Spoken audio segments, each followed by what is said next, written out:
Salut à tous, c'est Lastine pour la Spin Family. Je suis aujourd'hui avec Lucas pour une petite analyse de HH. Salut Lucas, Salut Nico, ça va? ça va très bien et toi? Avant de Ça va. commencer, je vous rappelle que si vous voulez te stacker et coacher chez la Spin Family, il vous suffit juste d'aller sur le site internet ou de nous contacter sur les réseaux sociaux.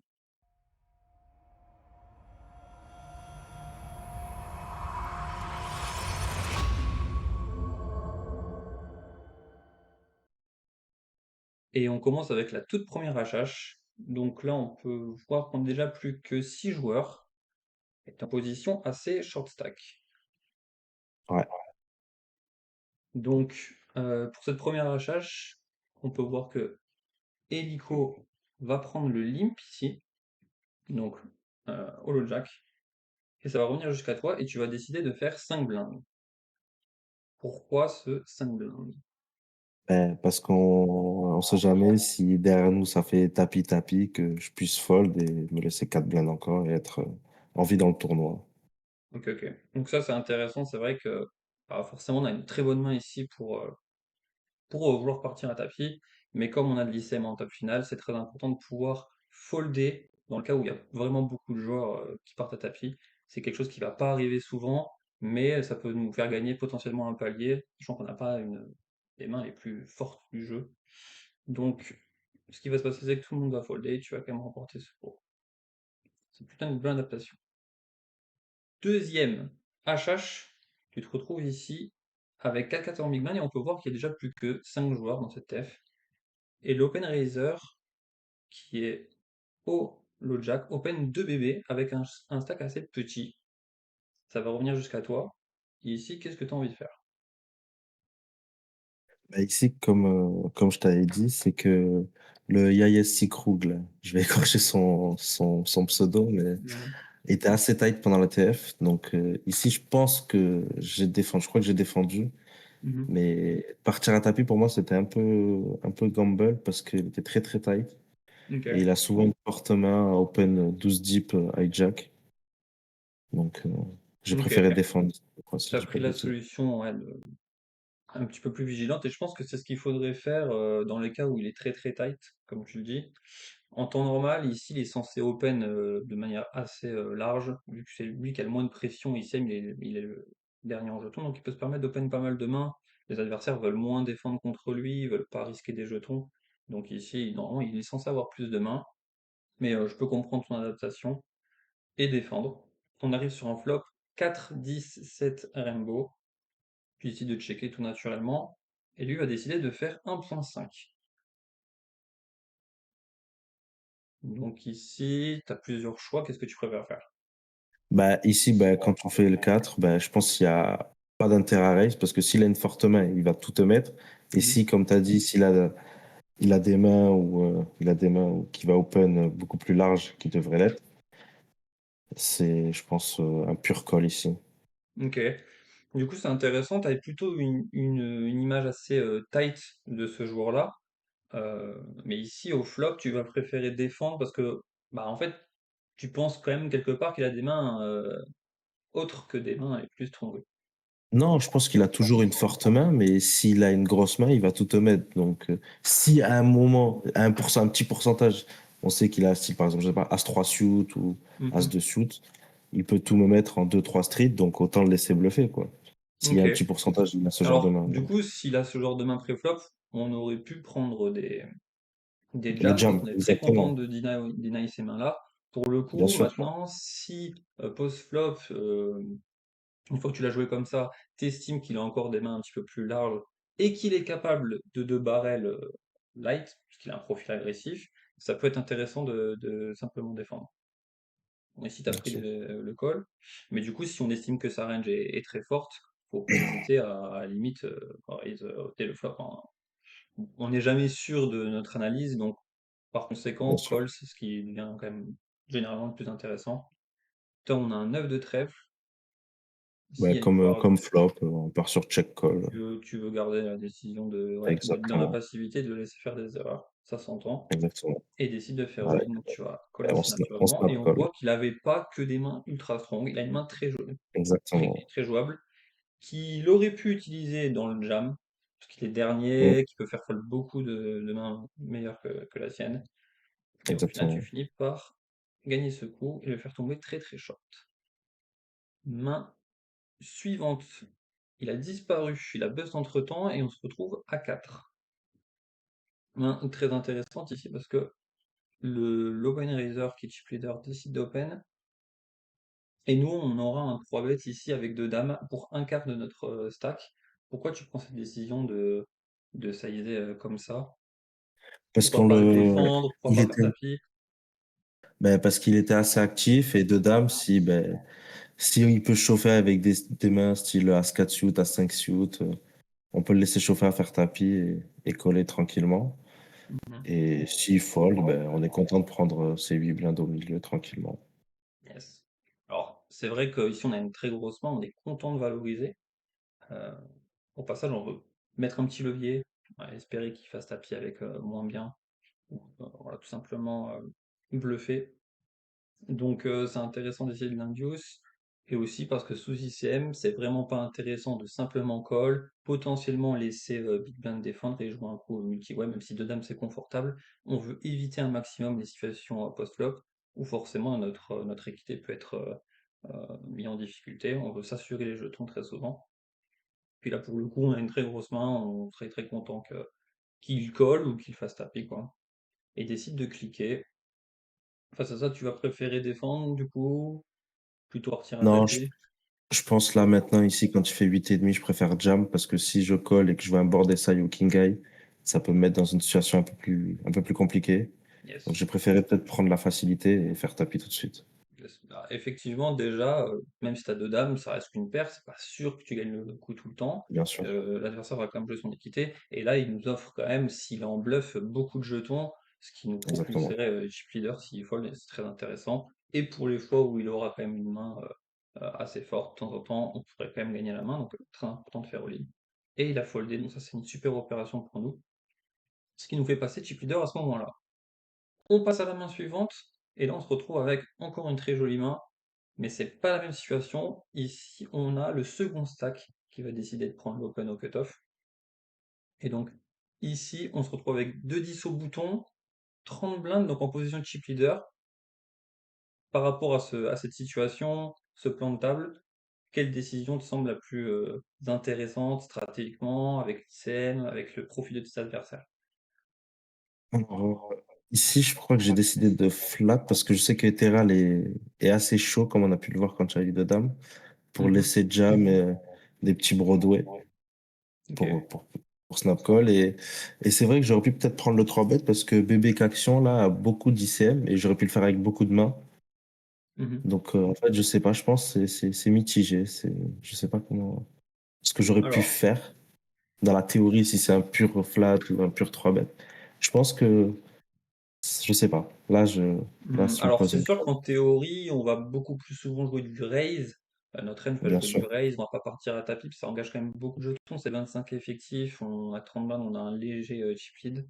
On pourrait très bien jouer du raise, mais ça va beaucoup dépendre de comment les adversaires vont percevoir ce raise, à quel point ils vont call, à quel point ils vont jam, à quel point ils vont défendre chez l'open raiser sur ton 3 bet. En temps normal, ils doivent être assez disciplinés et réagir en shove avec leur meilleure main, sauf qu'on n'a pas spécialement d'informations. Et ce qui peut jouer aussi sur notre décision, c'est qu'est-ce qu'on peut induire comme erreur en faisant autre chose. Donc le standard, ça serait de 3 bêtes. Si on fait tapis, est-ce qu'on est vraiment capable de se faire call par moins bien chez l'OR? C'est quand Non, même je pas pense évident. pas. Donc si on run un petit peu toutes ces situations, si tu as estimé que bébé pouvait prendre des jams assez loose, ça peut être intéressant de call. Le seul problème, c'est que potentiellement, on va le faire rentrer dans le spot et on va C'est jouer ça. un 3-way, même si on est position, avec simplement une paire de 10. Et sous ICM, c'est pas vraiment ce qu'on veut jouer, des situations multi-way où notre équité va être mise en péril.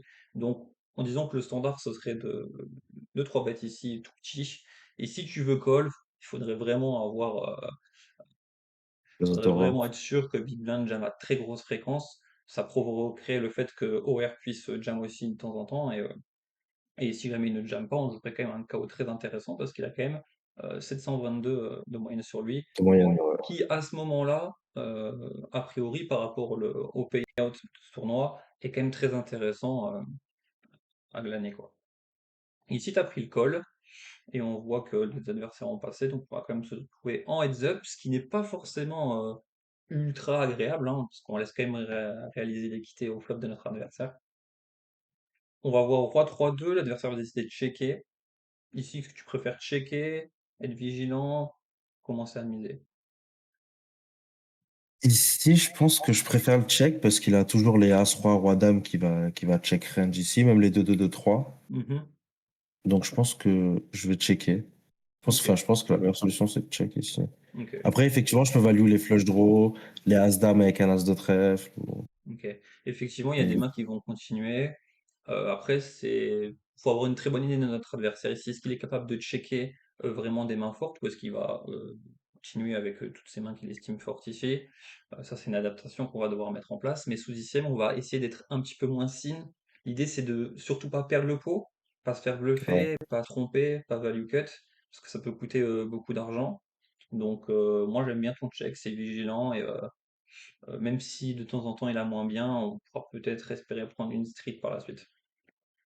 Ici, ça vient un valet, ce qui n'est pas une très belle carte pour nous, et l'adversaire décide de bet un tiers du pot. Qu'est-ce qu'on met dans son range? Est-ce qu'on estime qu'il peut avoir maintenant uniquement des mains meilleures ou est-ce qu'il peut inclure des bluffs là-dedans? Est-ce qu'on a envie de continuer? Là, dans cette situation précise, je pense qu'il y a quasi que des bluffs, que des values, parce qu'en fait, je bloque ces bluffs, Dame 10, As 10, même les flush draw 10 avec le trèfle. Donc, je pense qu'ici, il y a quasi que de la value, mais pas une main forte, pas style roi, dame, as, roi. Je pense plus à As valet suit, Dame valet suit. Je pense pas qu'il y ait un gros roi ici. Vu le Ok. sizing vu le sizing qu'il fait, un tiers ici, turn. Alors, c'est souvent une main qui essaie de s'acheter un peu d'équité généralement. Il représente une main qui est un petit peu capée. Maintenant, imaginons que bah ici, il estime value avec un roi contre un valet au mieux. Bah, il peut être conscient que ce système, ça peut être compliqué pour toi de continuer value de street, donc pourquoi pas, il pourrait essayer de value de street un tiers du pot. Mais c'est vrai que c'est une mise voilà, qui représente pas une très grosse main ici. Mm, Tu aurais pu call, de temps en temps il va bluffer, il va pas vouloir continuer à la river parce que ça va être très difficile de trouver quelle main tu peux avoir ici et quelle main il peut essayer de bluffer. Donc c'est quand même qu'un bet un tiers pot, tu peux te faire bluffer ici de temps en temps, même si tu bloques quelques bluffs. Je pense que tu pourrais te permettre de continuer une fois. Si on voit que t'as passé, c'est pas très grave. Il y a de temps en temps quand même des bonnes mains ici, mais je pense que ça méritait au moins un call. ok. Main suivante, on se retrouve maintenant en big blind avec un beau dame valet suité et on va jouer du BVB avec le même joueur que l'on couvre légèrement. Décide d'open 3.5. Si on n'a pas vraiment de décision, notre main est Mm. pas assez forte pour raise, pas assez faible pour passer, on va défendre gentiment, et on se retrouve sur un beau flop. On se retrouve avec deux overs, la top pair et flush draw, et notre adversaire va décider tout de suite de miser mi-pot, assez stack size, c'est quand même un bet assez conséquent, surtout en table finale où les mises ont un gros impact avec l'ICM. Qu'est-ce que tu perçois dans sa range quand il décide d'open pré-flop et qu'il bet ce size? Là, tu mets quoi dans son range? Que ce soit en value ou en bluff, hein. Est-ce que tu estimes qu'il bluffe beaucoup déjà?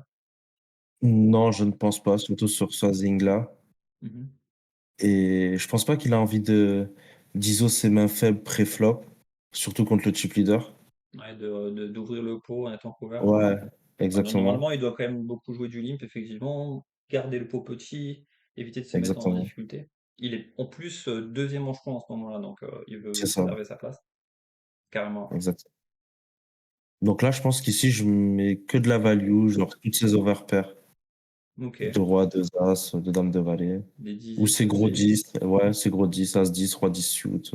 Et peut-être quelques bonnes mains avec des bons draws, même si c'est en bloc, forcément, on peut y en avoir quelques-unes. Ouais, Mais c'est vrai qu'il n'y en a pas des masses. La majorité de ces mains vont exactement. jouer du limp.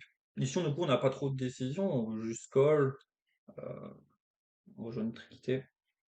On réalise une flush sur un doublet du 10. Là, notre adversaire, il check. Du coup, l'idée, c'est soit de value contre un combo qui serait très fort ici. Comment on va s'y prendre pour value contre sa main? Et a priori, est-ce que c'est plus facile de bet dès le turn et la river, ou checker en espérant que sur la river il rebête de lui-même, ou est-ce que selon toi c'est plutôt une mauvaise idée d'attendre la river? À froid, je pense que c'est mieux de bet turn, parce qu'en fait, si ça vient quatrième trèfle, ça nous mettrait en danger aussi. Et si Mhm. ça vient une doublette du 3 ou une doublette du 7, ça nous mettrait pas bien non plus. Ok. Donc je pense que j'aurais dû value turn. Je crois que j'ai check back ici, si je dis pas de bêtises. J'aurais dû, je pense, value turn tous ces deux rois, deux as, deux dames de valet, pour pas que ça nous mette en danger sur un quatrième trèfle ou une doublette du 7 ou une doublette du 3, je pense. Mhm. Alors c'est sûr qu'il y a des cartes qui vont freeze l'action, c'est pas la majorité du deck non plus, mais il y en a quand même Bien quelques-unes. sûr. L'idée c'est, si on pense qu'il a souvent une bonne main, est-ce qu'il va vraiment réussir à overfold dès la turn? A priori, Non, il faudrait qu'il je arrive pense à pas. détecter qu'on ait peu de bluffs ici. En fait, il y en a quand même quelques-uns. On va quand même défendre des mains comme 8 et 9, Valet 8 8 et voilà, quelques mains qui vont se retrouver avec des draws ici. Et donc, ça sera trop difficile pour with fold maintenant. Donc, c'est important de bet. Au niveau du bet, on peut bet géométrique, c'est-à-dire bet le même pourcentage du pot, euh, le même pourcentage de mise par rapport au pot à la turn qu'à la river. Après, l'idée c'est d'arriver à lui faire tout mettre. Donc, euh, si tu mises quelque chose comme euh, entre un tiers et mi-pot, je pense que ça va être pas mal. Lui faire faire une belle erreur et il aura des belles odds pour vérifier à la river, sachant qu'on aura encore des combos de bluff perçus. Donc ici, effectivement, tu as pris le check. River, ça va. La carte est assez safe quand même s'il y a potentiel combos qui peuvent rentrer. Et encore, faut pas attendre 5 et 6 qui se retrouvent pré-flop et flop à call sur un setting aussi gros. Et décide de bet. Donc s'il bluff, de toute façon, il va folder. Mais ici, on a un easy jam contre ses mains évidemment moins bonnes. Et il a trouvé un call, heureusement. Avec Et oui. deux rois sans trèfle. Donc, comme on a J'aime pas vu trop ça. pré-flop, bah, il aurait dû avoir une stratégie de limp, parce que la majorité de ses mains jouent du limp. Et il a juste joué purement exploitant, il a raise sa main Ouais. forte. Et ça, c'est quelque chose qu'on peut vite apercevoir en TF quand on n'est pas chip leader et qu'on n'est pas dernier. On a tendance à beaucoup limper, donc quand ça raise, bah, effectivement, c'est vite lisible que ce soit une bonne main chez certains profils. Main suivante, il a disparu, on n'est plus que 3. Et donc là, tu es en une position très favorable maintenant, tu as 40 blindes contre 11 et 19 blindes. Et ici, tu as pris une décision, c'est celle de simplement raise. Or, tu as un si gros avantage, tu peux leur mettre une telle pression ICM que normalement, ils ne sont pas censés call beaucoup, ils doivent call vraiment très très tight. Très très peu de mains, vraiment les premiums du jeu. Donc on va faire fold des mains qui nous dominent et qui sont même bien meilleures que la nôtre à condition qu'il respecte cette règle ICM qui est celle de d'être assez tight et voilà, de call vraiment très solide. Donc ici, ça va dépendre de ce que tu penses d'eux. Si t'as pas spécialement d'infos, je serais plutôt partisan de shove. Le chauve, ok. Voilà, c'est la meilleure décision. D'accord, ok. Ce qui va se passer, c'est quand tu raises, ils vont jam, tu vas devoir passer. Quand tu raises et qu'ils vont défendre, bah, déjà tu vas devoir jouer une équité qui est un petit peu plus friable contre des ranges qui vont défendre qui sont vraiment assez costauds. SB va de toute façon soit jam, soit fold, et SB quand il va défendre très correctement vu qu'il est deuxième. Donc ça sera jamais une situation super agréable même si tu es en position. Par contre quand tu fais tapis, bah, tu fais vraiment folder énormément euh, Big Blind qui lui doit absolument attendre que SB bust. Et en plus de ça, les fois où t'écolles, bah, tu joues quand même potentiellement une grosse prime et tu auras ton équité. Donc, et surtout, tu ne bustes pas, hein. Vu que tu le couvres, tu ne bustes pas, donc tu te mets pas en danger de mort. Je- Et ici, ça a défendu. Au flop, tu as décidé de faire tout petit, ce qui est OK. On essaie de target CR. En sous-ICM, on peut pas avoir de gros sizing, ça a suffisamment d'impact. Tu te fais check raise, tu vas décider de coller ici, ça range c'est soit R, soit des mains très fortes. J'ai envie de penser, et je pense que c'est assez naturel, bah, qui va penser que tu sais bet vraiment beaucoup ici, et sur ce Exactement. flop, il va plus à la limite trap des mains fortes et check raise quelques bluffs. Ces mains qui pourraient raise, ce seraient des valets qui sont un peu friables. mais tous ces deux paires, il va quand même les call, je pense. Et donc ici, décide de checker. Qu'est-ce que tu ferais dans cette situation? Bah là, je pense que c'est bête un tiers, voire même un quart, parce que c'est souvent R ici. Mhm. Et je pense que même le mieux, c'est de bet un quart qu'un tiers. Ok. Je Donc crois que je au bet mieux, un c'est de tiers target si j'ai pas... uniquement rien et gagner le coup, quoi. Exactement, tranquillement. Si on regarde ses fréquences, a priori, qu'il prendra ici par rapport au nombre de mains qu'on va raise pré-flop et la grosse fréquence où on va c-bet au flop, a priori, effectivement, il va beaucoup avoir de R. Donc on va s'en sortir très souvent en bettant tout petit. Si t'as pris Je un bet tiers, un ouais, tiers. c'est vrai que je pense que bet même deux blindes suffisait. Ouais, même ouais, un cinquième, un quart, je pense que ça suffit En tout cas, totalement. c'est bien joué. L'action était bonne. On a une situation complètement similaire, sauf que ici ils sont encore plus short, et donc du coup on peut Ouais, short encore plus j'aurais de dû mains. open shove. Ouais. J'aurais dû Donc open celle-ci on shove. doit la shove et tu la minerais aussi. Tu as joué Ouais, le côté un peu safe, mais en fait ce qui est troublant c'est que en essayant de jouer cette situation safe, potentiellement on va perdre plus d'argent qu'en prenant ok. l'âme directement. Et ici il a encore défendu, maintenant on se trouve dans un flop un peu compliqué. Comment tu jouerais maintenant ce flop une fois arrivé ici? Ben là, surtout que c'est totalement sa range. Je pense que j'ai un pur check back ici. Mhm. J'ai aucun intérêt à miser. J'ai aucun intérêt à miser, je pense aussi. Ok. Donc effectivement, ça peut souvent impacter son range, sachant qu'il va défendre assez tight. Il va pas prendre les 5 et 3, les 5 et 2, voilà, les mains qui sont très très basses, les mains qui comportent une high card, une low card, à part quelques mains suitées à la limite.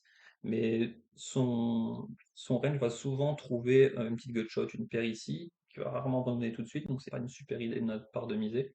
Même si on pourrait déjà mettre en difficulté quelques mains, hein. Je pense que s'il a trouvé un peu d'équité, ce sera pas pour abandonner. Donc au moins on check, on va trouver l'information à la turn. Ici cette turn est géniale parce qu'elle avantage énormément notre range maintenant.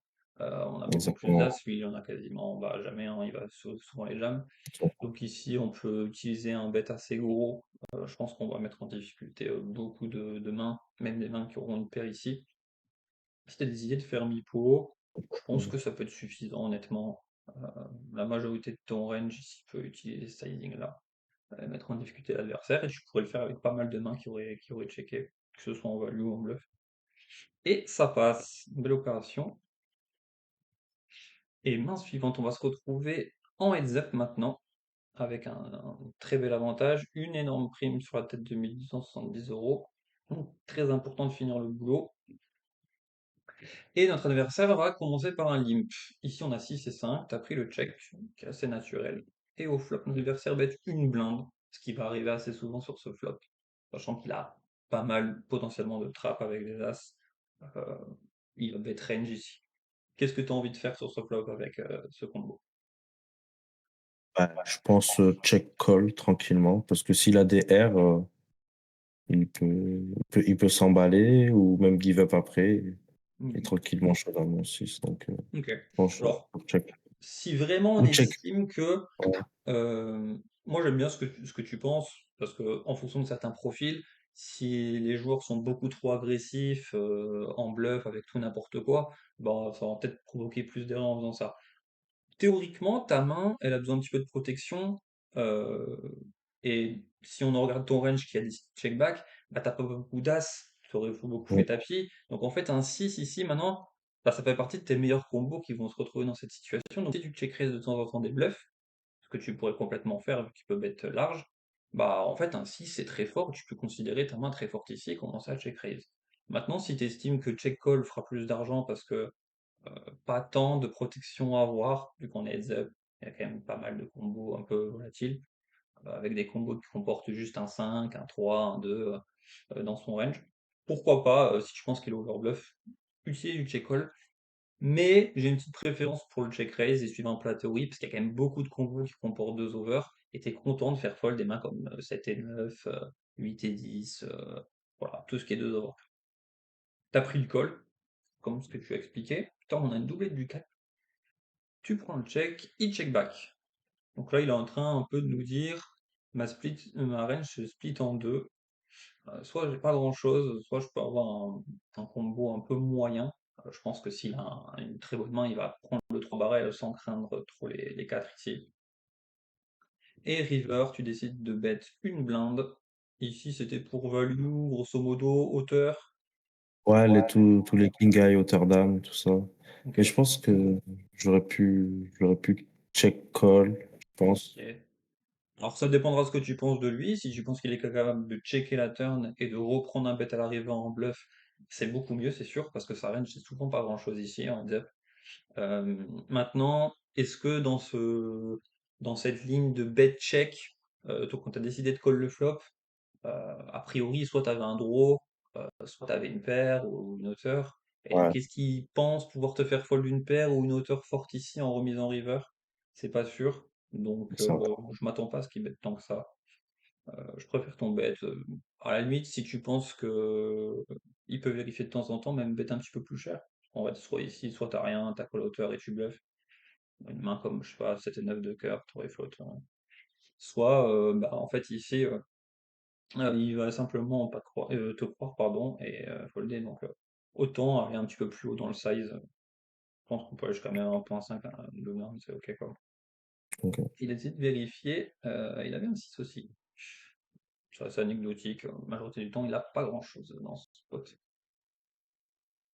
Pourrait check de temps en temps des as, bien sûr, aussi à sa place, hein, mais c'est souvent un combo avec un as ici qu'on veut deux barrer l'auteur, on value encore les draws, les 6, euh, et on check à fréquence.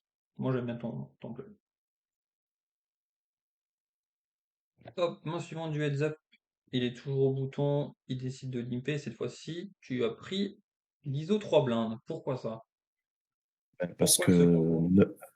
parce que 9 et 4 off, ça joue très très mal post-flop. Et vu qu'on est en HU, il y a une tonne de mains. Je me dis si je peux faire fold de pré-flop et prendre sa blinde, ouais, Ok, je donc serais là plus tu content. mixes un peu ton range, tu joues de manière polarisée, c'est-à-dire que tu vas mettre 3 blindes avec tes meilleures mains et tes pires mains.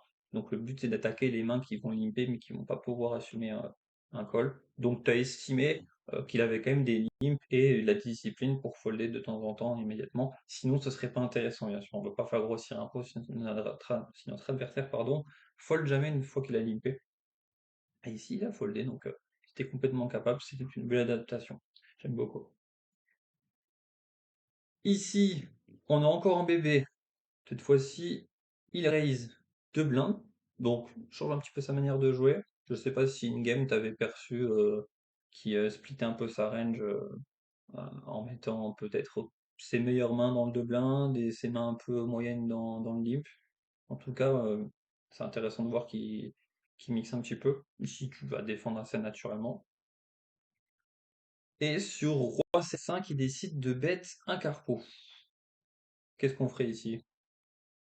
Ici, j'ai des backdoors, enfin j'ai backdoor straight. J'ai décidé de call, mais je pense que je peux give up tout de suite en vrai. Mais Ouais, je alors, crois que j'ai pris call si je dis pas de c'est vrai bêtises. qu'on a du backdoor, mais on a quand même seulement deux overs la deuxième paire, un backdoor straight par le haut sans backdoor flush. Il faudrait vraiment que notre adversaire soit facile à jouer à la turn, c'est-à-dire qu'il va être énormément, euh, pas souvent au flop avec tout et n'importe quoi, et une fois qu'on le paye, il perd un peu ses moyens, il sait plus trop quoi faire, il ose pas trop de barrer, il manque d'agressivité, ce qui nous permettrait de tourner notre main en bluff et de gratter assez souvent le pot derrière. Le problème, c'est ça, est-ce que c'est le cas? Est-ce qu'on est sûr de ça? Je suis pas sûr. Et donc, quand c'est comme ça, vaut mieux être vigilant et préserver notre stack. Ici, tu as pris le call. On tombe sur un valet de trèfle qui nous donne une petite gutshot avec le 9. Et ici, il décide de 2 barrer un tiers, ce qui n'est pas très cher. Qu'est-ce qu'on ferait? Ici, ben, je crois qu'il y a plus trop de bluff de sa part. Ok.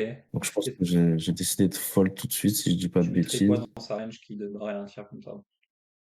Ben, toutes ces deux paires, roi valet, roi 7 suit, roi 5 suit, Ok. ou Il essaie de même target solo. un 5, un 7, il veut pas trop te. Exactement. Ouais, exactement. Bon, maintenant, c'est là qu'on voit que c'est un peu délicat de call au flop, parce qu'on n'a pas de certitude sur notre adversaire. C'est qu'une fois qu'il décide de ses bêtes et qu'il a du top barrel, même quand on trouve un peu d'équité, bah, c'est très difficile. Ça aurait été un 8 ou un 10, ça aurait été très compliqué d'assumer aussi. Parce qu'il prend une line maintenant, même s'il fait pas cher, il commence à polariser son range hein, à ce moment-là. Donc c'est très compliqué de faire face. Et forcément, on a foldé. Exactement. Ensuite, ici, on est cette fois-ci au bouton et on a un 5 et 7. Les stacks se sont bien équilibrés, malheureusement pour nous. Ici, qu'est-ce que tu ferais avec 5 et 7 en bout. Ici, je crois que j'ai décidé de raise, mais je pense que je préfère limp ici. Pas créer Mhm. un gros pot et jouer des mains avec qui jouent une bonne jouabilité post-flop. Enfin, Ok. 5-7 off, non, mais T'as pris un ça raise. joue. Moi, je suis plutôt fan de ton raise dans le sens où, bah, si tu limp et que tu te fais ISO, 5 et 7, c'est quand même pas Ouais, je suis terrible obligé à de fold. jouer, même si t'es en Mais position. pendant le HU, il avait pas beaucoup ISO. J'avais pas mal limp. Il a pas Ok. beaucoup ISO. Donc, Alors, moi, ce que j'aime bien, c'est opter pour un peu plus de lim quand ton adversaire c'est assez ISO, pour protéger un petit peu ton range, pouvoir lim bien sûr. call, voir ton équité. Quand ton adversaire défend pas beaucoup, ou il est facile à jouer quand il est hors de position, raise un peu plus. Là, pour le coup, je sais pas quel était son profil, mais 5 et 7, c'est une main où t'es pas très ravi de lim call, donc pour un équilibre de jeu, raise cette main-là, si tu te fais raise ou 3 bêtes, bah, tu peux folder facilement, et si ça défend, bah, tu joues quand même en position, donc j'aime bien le raise. Limper, ça aurait été vraiment dans les cas où l'adversaire est beaucoup trop agressif pré-flop et tu vas trop souvent perdre tête de blinde, quoi. Tu te retrouves sur un flop assez favorable, vu que tu as quand même bah, toutes les meilleures mains possibles ici, avec 5 et 6, 6, 6, 5, 5, A6, A5 et 2 As, et tous les bons As. Donc tu prends ici un petit size, un turbo, c'est complètement ok. On pourrait même, ouais, on pourrait même aller dans le plus petit, mais c'est complètement décent. Et là, tu prends un check raise. Qu'est-ce que tu pensais de cet adversaire? Est-ce qu'il était plutôt agressif, passif? Est-ce que là, tu as l'impression qu'il représente un peu sa main ou est-ce qu'il est capable d'avoir des bluffs? Parce qu'on est quand même heads up et on a quand même paire plus backdoor et une over à la deuxième paire. En temps normal, s'il a assez de bluffs, on aimerait continuer. Qu'est-ce que tu pensais de lui? Ben, en fait, c'est le premier check raise qu'il fait au flop et je l'ai vu très rarement bluffer. Donc, Ok. c'est vrai que j'aurais dû call. Je crois que j'ai décidé de prendre le fold ici. Et je Mhm. pense que je peux call. Mais c'est son premier check raise, je l'ai cru. Et donc, Ok. je sais pas si. Ça peut être une adaptation très forte de savoir qu'ici ton adversaire joue que de la value. Et c'est quand même un board où tu as un gros avantage, où tu peux avoir toutes les Bien meilleures sûr. mains. Donc c'est quand même pas évident de trouver un bluff. Donc je peux comprendre le fold. En temps normal, en théorie, on ne prend pas le fold ici, on va continuer. Soit notre adversaire à la turn va souvent être honnête avec son équité. Parce que forcément notre range se défend très bien. Et puis tu peux aussi améliorer au turn. Maintenant, si ici notre adversaire est que en value, il n'y a pas vraiment de carte qui va nous aider pour améliorer. Même 5 et 7 ne donneraient pas toujours la gagne. Donc c'est ok, je pense, sur une très grosse adaptation de trouver un fold ici. Beaucoup se méfier du profil et beaucoup s'adapter en tout cas. Là, on a une main qui nous plaît beaucoup, parce qu'on n'est pas en situation favorable. Donc 2 As en big blind, on se prend un min raise. Comment on veut jouer pour optimiser à fond ce spot? Je pense en 3 bet size ici, mais pas très cher. Ok, Genre faire du 5,5, c'est bien. 5,5. Je ok, crois que j'ai fait un peu plus cher, j'ai dû faire 6, si je dis pas de ok. bêtises. Ouais, Mais t'as je fait pense que 6, ouais. j'aurais dû faire moins cher. Bon, Entre alors, 5 et de manière 5,5, je pense. exploitive, ouais, ça, c'est une manière exploitive. Si t'as vraiment envie que le joueur continue dans le spot et qu'il va pas apercevoir ce petit sizing comme uniquement une main ultra strong, bah, c'est quand même intéressant de faire coter, lui donner des meilleurs odds et de faire grossir le pot. Ce qui serait dommage, c'est vraiment qu'il fold. Ça a quand même arrivé une grosse partie du temps. Il a le droit d'open avec une main très faible. Donc j'aurais aimé faire plutôt 5, ouais. 5, c'est Ok. vraiment un sizing. Le pot fera déjà 10, il te restera un pot et demi.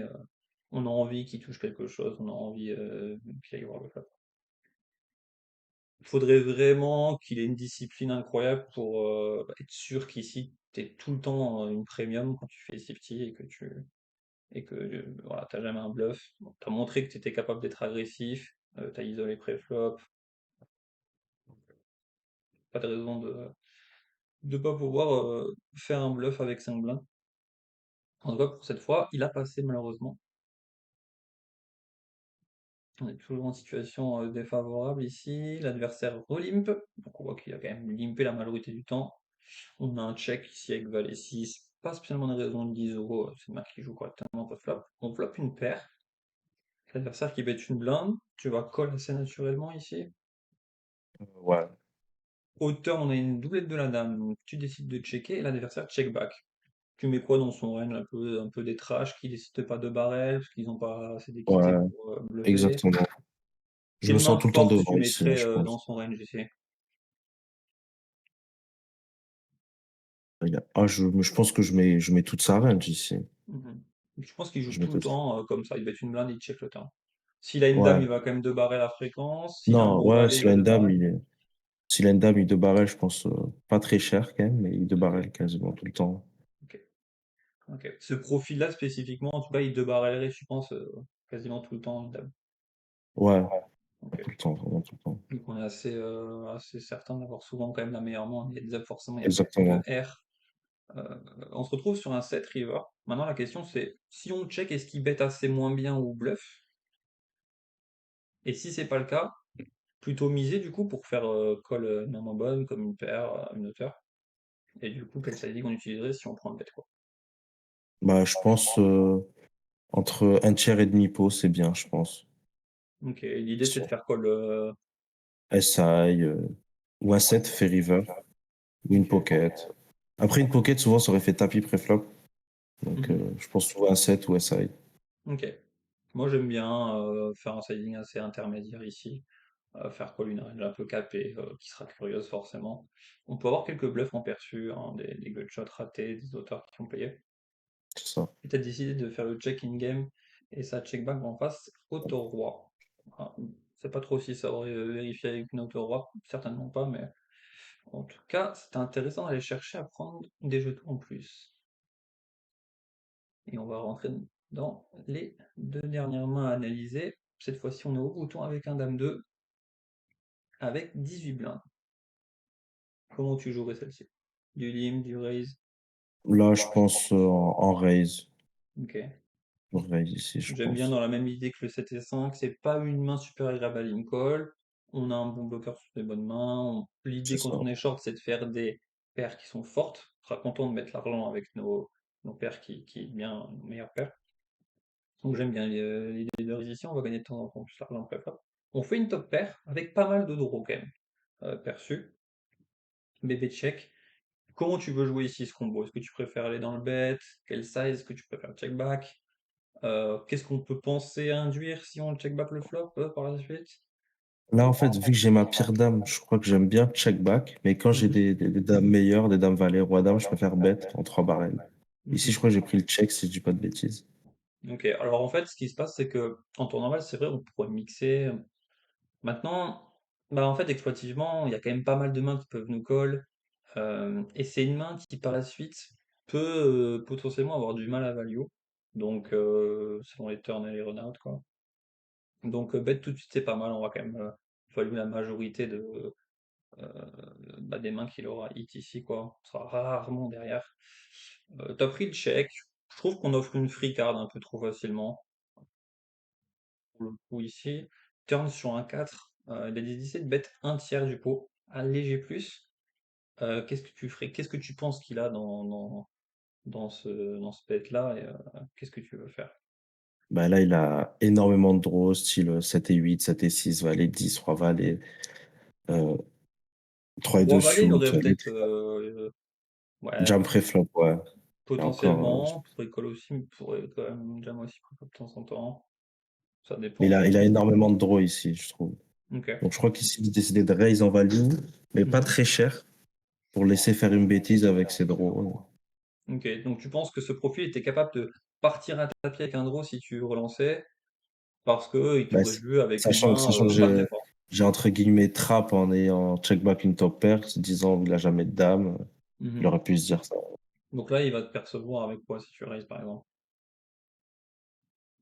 Bah, peut-être un gros 9x et qui veut faire folder quand il fait tapis. Ok. Pas mal de Ok, donc choses, je si tu penses pense. qu'il peut être très agressif, c'est pas quelque chose qu'on a vraiment énormément vu chez lui.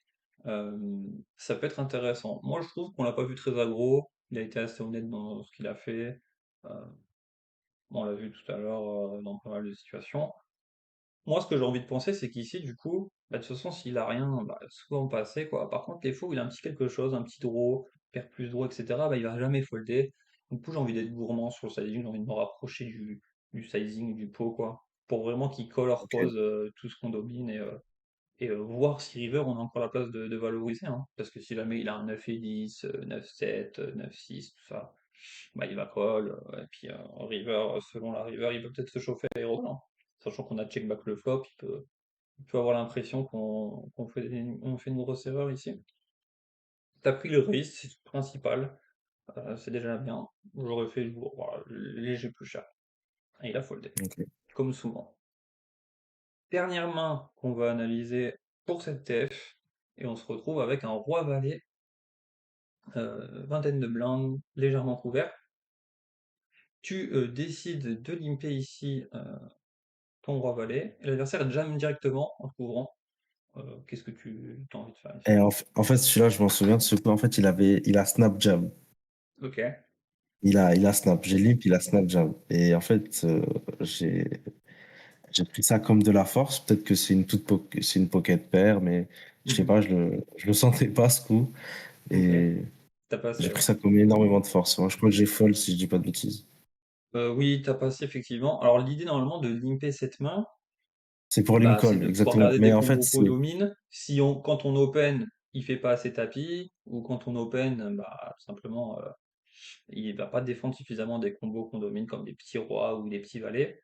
Donc, l'idée de limper, c'est de garder ces combos-là. Quand il jam, bah c'est sûr que on peut pas inclure qu'il ait toutes les meilleures mains parce qu'il faudrait quand même ISO pour provoquer une erreur.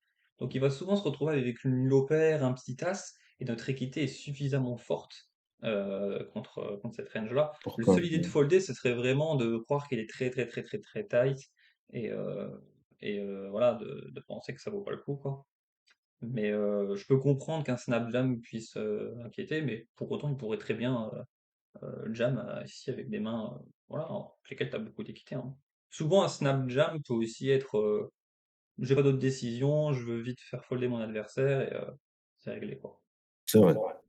En Ouais. tout cas, As-Roi ou Roi-Dame, il peut réfléchir à sizer, et c'est les principaux combos qui le dominent, et bon, le snap jam. Ça va toujours dépendre des profils. En tout cas, on a quand même fini par remporter le tournoi juste derrière. Donc félicitations à toi. Donc ici, ça s'est arrêté ici. Et on voit que tu as fait tapis. Et encore une fois, même s'il reste que 3 blindes 6, je pense que Ça, c'est je un fold. poil loose. On n'est pas Ok. obligé de partir à tapis. Même si on va jam la quasi-totalité des mains, celle-ci c'est un petit peu trop loose. Euh, et notre adversaire a passé. Cette fois-ci, on a de la chance. Et puis voilà, on va pouvoir se mettre pour le plaisir de la dernière main, où bah, forcément on a trop d'équité, on est obligé de partir à tapis ici, et on a la chance de faire deux paires et de remporter ce tournoi. Bravo à toi. Merci, merci, merci.